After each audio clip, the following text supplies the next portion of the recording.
কামৰূপ জিলাৰ সদৰ আমিনগাঁৱত ছাত্ৰ সন্থাৰ বিক্ষোভ কাৰ্যসূচী।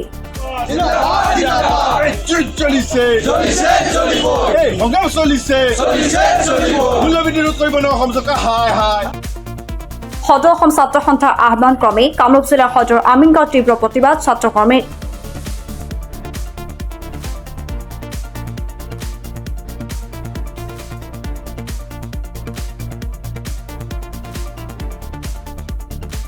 অত্যাৱশ্যকীয় সামগ্ৰীৰ অভাৱনীয় মূল্য বৃদ্ধিৰ প্ৰতিবাদ কৰা এই বিক্ষোভ কাৰ্যসূচীত জিলাখনৰ শতাধিক ছাত্ৰকৰ্মী অংশগ্ৰহণ।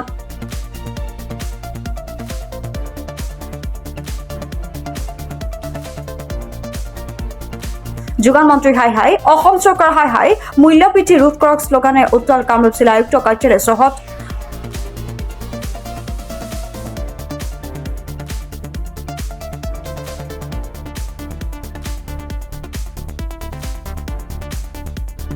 অতি শীঘ্ৰে মূল্য বৃদ্ধি ৰোধ নকৰিলে যোগান মন্ত্ৰীয়ে পদত্যাগ কৰিব বুলি হুংকাৰ ছাত্ৰকৰ্মীসকলৰ।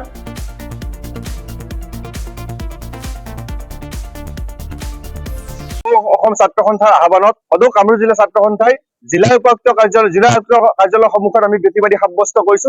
ইয়াৰ পৰা স্পষ্টভাৱে ক'ব বিচাৰিছো, যিখন চৰকাৰে আচ্ছা দিনৰ সপোন দেখুৱাইছিলে, যিখন চৰকাৰে ভাল দিনৰ সপোন দেখুৱাইছিলে সেইখন চৰকাৰৰ দিনত আজি মানুহৰ জনসাধাৰণে পৰিত্ৰাণ নোপোৱা হৈছে। সাধাৰণ জনসাধাৰণে চলিব নোৱাৰা পৰিৱেশ এটাৰ সৃষ্টি হৈছে।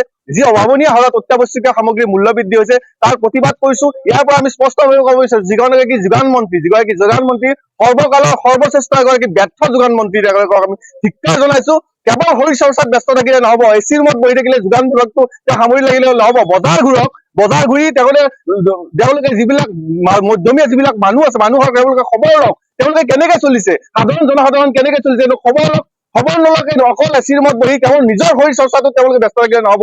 আমি ধিক্কাৰ জনাইছো, আমি গৰিহণা দিছো। ইয়াৰ পৰৱৰ্তী সময়ত যদি তেওঁলোকে মূল্য বৃদ্ধি আহিছে, অত্যাৱশ্যকীয় সামগ্ৰীৰ মূল্য বৃদ্ধি যদি ৰোধ নকৰে অনাগত দিনকেইটাত কিন্তু সদৌ অসম ছাত্ৰ সন্থাই নীৰৱে বহি নাথাকে, এইটো কথা স্পষ্ট।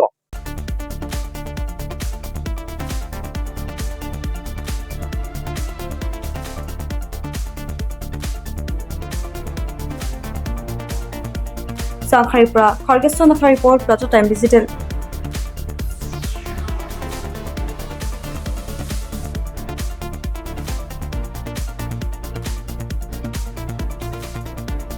অসমৰ সংবাদ জগতখনৰ বাবে এক সুখবৰ। নৰূপ নসাজেৰে প্ৰায় ৩০ বছৰীয়া অভিজ্ঞতা পুষ্ট সাপ্তাহিক কবচ পুনৰ এবাৰ ৰাজ্যৰ মাজলৈ। স্বত্বাধিকাৰী প্ৰণীতা কলিতাৰ দ্বাৰা প্ৰকাশিত আৰু অমৰজ্যোতি প্ৰিণ্টাৰ্ছ, গুৱাহাটী কমাৰ্চ কলেজৰ বিপৰীত ফালে মুদ্ৰিত। আমাৰ ঠিকনা মুখ্য কাৰ্যালয় অসম ফৰেষ্ট স্কুল, হৰি মন্দিৰ পথ, গুৱাহাটী আৰু অস্থায়ী কাৰ্যালয় কলিতা মাৰ্কেট, বিজয়নগৰ, কামৰূপ, অসম। মোবাইল নং 9435114666 আৰু 7002472813।